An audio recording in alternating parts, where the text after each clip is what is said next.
Hola, mi nombre es Santiago Sepúlveda. Estamos hoy en el pabellón de la Universidad de Guadalajara, en la Feria Internacional del Libro de Guadalajara. Nos acompaña Miriam Reyes. Miriam, ¿cómo estás? Muy bien, muchas gracias por la invitación, Santiago. Va a ser un gusto tener esta pequeña conversación contigo. Leí me gustó mucho, me hizo pensar muchas cosas. Vamos a ver qué te puedo preguntar. Eh, Vamos a entrar en materia. Quisiera contarte que a medida que lo iba leyendo, me iban llegando como muchas reflexiones sobre lo que es la pareja, ¿no? Ujú, Y sobre cómo se va desfigurando el otro, mm, que pierde una forma, pero a la vez de repente me surgía la pregunta de qué pasa si se vuelca la historia, ¿no? ujú, Entonces, quisiera preguntarte primero por el punto de vista que desde el que cuenta mm, la historia la narradora. mm. Voy a hablar en esos términos porque me Sí. parece que hay una historia detrás. Mm, Y empecemos con eso. ¿Cómo llegaste a escribir desde ahí? sí. Bueno, eso fue todo un proceso porque los poemas empiezan a salir y no sabes hacia dónde van, Sí, no sabes qué es eso. Y llega un momento en el que ves, de repente ves y dices, espera, un momento, esto está hablando pues de estas relaciones, de cómo nos construimos con la otra persona, cómo nos transformamos, cómo nos modificamos los unos a los otros, ¿no? Desde centrado en la pareja, pero creo que se puede entender también eh, con otro tipo de relaciones, de tú a tú, ¿no? Eh, un interés por la alteridad. Y efectivamente, como lo dices, para mí hay un hilo narrativo. ajá, Para mí eso es muy importante y en todos mis libros yo los construyo a partir de ahí, aunque no lo explicito, ok, por lo cual no importa si la gente lo ve o no lo ve, es algo que a mí me ha servido para construir el libro, para que para mí tenga sentido y tenga una coherencia, ¿no? Para mí eso es muy importante. Entonces, sí que veía en cada parte del libro es como un estadio de ese proceso, de ese proceso de afectación entre personas, digamos, ¿no? En las relaciones de pareja. Y, y el punto de vista cambia ligeramente en cada uno de esos momentos. Hay un primer momento que es el momento de la expectación, donde eh, hay un yo que está frente a un tú. Entonces tenemos ese yo y ese tú. La segunda parte del libro, que es la parte más extraña del libro quizás, eh, deja de existir la otra persona como un tú y se convierte en ella o él, ¿no? Trabajo con la otra persona porque además no quería marcarlo en cuanto a género. Entonces es un libro donde solamente está el género femenino, se habla de persona, no se habla de hombre ni de mujer, porque también me parece que de lo que está hablando es algo que trasciende eso, ¿no? Y no quería que nos quedáramos en la superficialidad de los roles genéricos, ¿no? sí, Me parecía que el asunto al final es un asunto que trasciende el género y quería, en la medida de lo posible, evitar esa casilla, ¿no? sí, Y en la tercera parte, que es la parte de Coraje Lance, ahí ya hay un nosotros por primera vez, ¿no? Cuando realmente la cuestión funciona y tienes la valentía de lanzarte, ¿no? sí. Mm, Me da un poco la sensación de que esa expectativa del mm, otro de la primera mm, parte, ¿no? mm, A la vez es lo que pone los límites de lo que mm, permite el otro, ¿no? De lo que mm, permite la construcción del nosotros, ¿no? mm, Y pues estas ideas también me hacían pensar que también tenía algo de ensayo, tenía, mm. bueno, con las referencias que Sí. pones al final del libro también lo deja Mm, mm, como muy, muy por sentado. mm, Pero, ¿qué pasa con la poesía? ¿Qué hay mm, en la poesía que no permite el ensayo, que no permite la narración, mm, que permite una exploración diferente, ¿no? Como de mm. otra vía del razonamiento? Que ahorita te voy a pedir un poema, ¿no? Sí. Sí, para mí la poesía es mi forma de pensamiento y es una forma de pensamiento no racional, digamos. Es una forma de pensamiento que trabaja en un plano subterráneo y que se vale de la lengua misma para encontrar, digamos, ese trastocar la sintaxis, ese trabajo con el ritmo. Hay como toda una investigación a través del lenguaje que te hace llegar a lugares que a lo mejor no podrías llegar desde un pensamiento más consciente y un tipo de discurso de argumentación, ¿no? Digamos, más clásico. Quisiera leer un poema. Sí. Está en la página 45. Ajá. Alguien introduce sus sentimientos en el discurso, alguien disiente. Se interpone un rastro de saliva, 4 lágrimas, un hilo de orín. Alguien de pronto empalaga, mancha o se adhiere. Este poema me pareció, además que parece estar justo en la mitad del libro, ¿no? Pero siempre siento esta tensión entre la palabra, por supuesto, lo que construye el discurso, pero es un libro profundamente físico, ¿no? Profundamente de la sensación, del olor, ¿no? Las cosas se derraman, sí. Los cuerpos se mezclan, ¿no? Sí.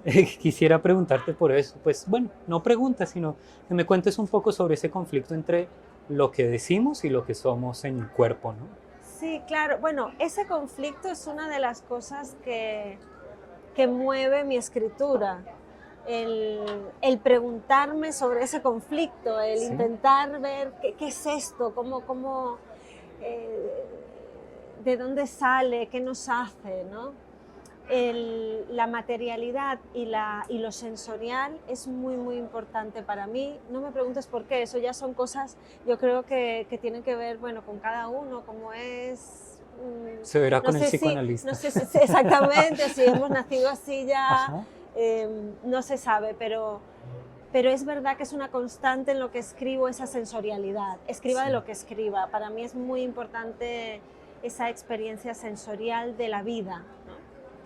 Y claro, y frente a esa experiencia sensorial de la vida está cómo traducimos eso en palabras y qué tan exactamente lo podemos traducir. O sea, es decir, ¿dónde está esa imposibilidad de realmente traducir la vida a palabras, ¿no? Que es una extraña manera de vivir, pero ahí estamos.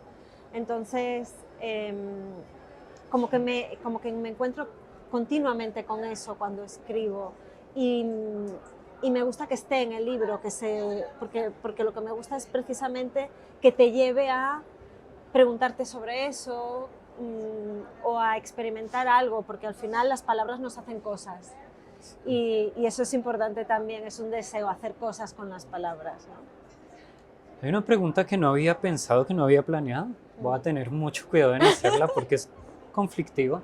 Uy. Pero, pues con todo esto que me cuentas, teniendo en cuenta las referencias, pensé en Laura Quintana, que es una filósofa colombiana que creo que vive aquí en México y que tiene una escritura filosófica sobre las sensaciones y sobre las emociones y cómo afectan la vida pública, ¿no?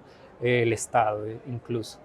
Y pensaba que hay temas, pero también formas, géneros, etcétera, que en la cultura general se han asociado a lo femenino o a lo masculino. Y todo esto que dices del cuerpo, de repente me genera una idea de tal vez las cosas del cuerpo son más explorables en la poesía, ¿no? Tal vez la poesía permite como ese escarbar en lo físico sin quitándose la racionalidad, ¿no? Quisiera preguntarte si alguna vez te has atravesado como con esta cosa de tener unas referencias de la filosofía, de estos señores de la filosofía, pero también... Esos señorones. Sí, pero también buscar esta poesía tan corporal, ¿no? No sé si puedes decirme algo. Sí, es verdad que puede ser que eso que tiene la poesía, que te permite... O sea, cada poema es como un territorio para experimentar algo, y ese algo puede ser físico, o sea, puedes hacer que ese algo que experimentas en el poema sea físico. Y es verdad que el trabajo con el cuerpo se ve más ahí, no había pensado en ese... O sea, sí que me habían preguntado, por ejemplo, el trabajo con... ¿Es el cuerpo un tema más trabajado por las mujeres que por los hombres, por ejemplo? Eso sí que me lo por habían ejemplo, preguntado, ¿no? Sí. Que bueno, que ahí podemos pensar en muchas cosas porque puede tener que ver desde una cuestión de qué puede hablar la mujer y de qué puede hablar el hombre, es decir, de qué no puede hablar el hombre. El hombre es como si no tuviera cuerpo, o era, porque por suerte Sí. todo esto ha cambiado, estamos en un momento donde esas fronteras entre géneros se están derrumbando y también todos esos roles y todas esas visiones binarias y tan cerradas, ¿no? de lo que es materia de cada uno e interés de cada uno, ¿no? Que estamos desde siempre muy conectadas con la corporalidad por una serie de cuestiones también físicas, ¿no? Es decir, el hecho de que tengamos un periodo que nos conecta con nuestro cuerpo, bueno, no sé si se llama periodo en sí, ¿verdad? Sí, aquí también. en México también. Que nos causa dolor todos los meses y estamos conectadas con ese dolor, ¿no? Que es puramente físico. Que además te ubica en el tiempo. Sí, sí, claro, el dolor te hace estar presente en el momento, ¿no? Es algo que te... Y el hecho de que vivamos con eso, bueno, a lo mejor eso de alguna manera nos dice algo, ¿no? Y también el hecho de que se nos vea objetualmente como cuerpos hace que reflexionemos mucho sobre el cuerpo y sobre lo que significa ser eso, ¿no? Claro. Enfrentándonos a esa objetualización.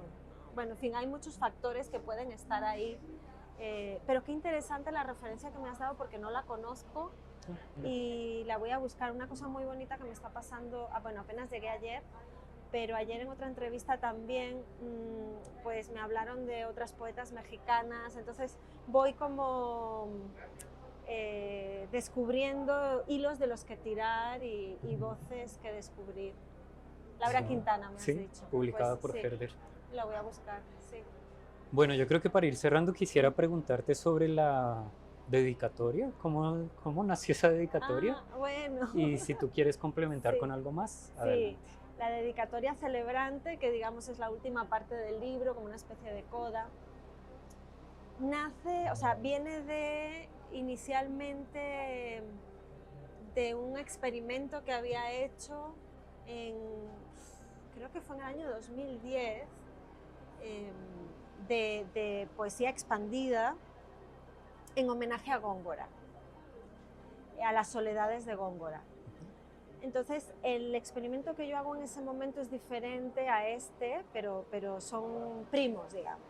Porque en aquel momento yo estoy viviendo en Jordania y se me ocurre trabajar con todos los fragmentos de las soledades en los que el poeta dice algo o ala algo, ¿no? Y con eso construyo una pieza en vídeo leída o dicha por personas que no hablan español, de diferentes lenguas, ¿no? Personas que yo conocía en Jordania que podían ser pues, de origen palestino o de origen indio o de origen, yo qué sé, había una canadiense, bueno, había gente que venía de diferentes lenguas y les ponía a decir esas palabras de Góngora, pronunciadas como las pronunciaban. Me parecía una cosa muy hermosa toda esa variedad fonética de pronunciaciones y acababa siendo una dedicatoria a la voz de él. Y en este caso pensaba que tenía todo el sentido del mundo en un libro en el que yo quería escribir no solamente hablar de los vínculos de la pareja, sino más allá de eso hablar el vínculo con las lectoras y los lectores y el vínculo con todo aquello que leemos también. Entonces me parecía el lugar para volver a celebrar a Góngora, pero ya pensado desde esa celebración de al fin funciona, al fin esto se da. Sí. ¿No? Y y es bueno, es un poco una locura, ¿no? Es todo extraído de las soledades, siguiendo el orden. O sea, hay una, cuando trabajas sí,